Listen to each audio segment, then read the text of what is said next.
مولانا بدر عالم میرٹی رحمۃ اللہ علیہ ثم مہاجر مدنی فرماتے ہیں کہ ایک بار آپ سفر فرما رہے تھے اور رفیق سفر کی حیثیت سے میں آپ کے ساتھ تھا۔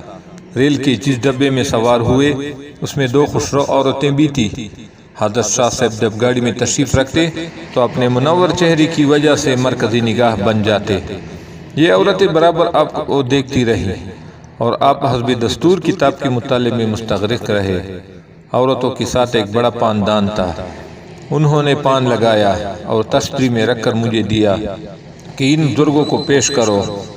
دونوں کا اصرار اتنا بڑا کہ ان سے پان لینے اور شاہ صاحب کو پیش کرنے کے سوا میرے لیے کوئی چارہ نہ رہا۔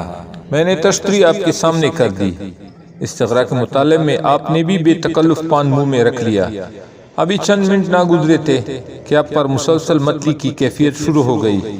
پہلے تو مجھے خیال ہوا کہ کوئی اور چیز تو پان میں نہیں دے دی گئی، لیکن ان کے پاس پان کو خوب دیکھنے کے بعد یہ بدگمانی بھی جاتی رہی۔ میرٹھ کے اسٹیشن پر معلوم ہوا کہ دونوں عورتوں کا تعلق طوائف سے تھا۔ اب معلوم ہوا کہ اس پاکیزہ باطن انسان کا معدہ حرام قسم کے پان کو بھی گوارا کرنے کے لیے تیار نہیں تھا۔ اللہ اکبر!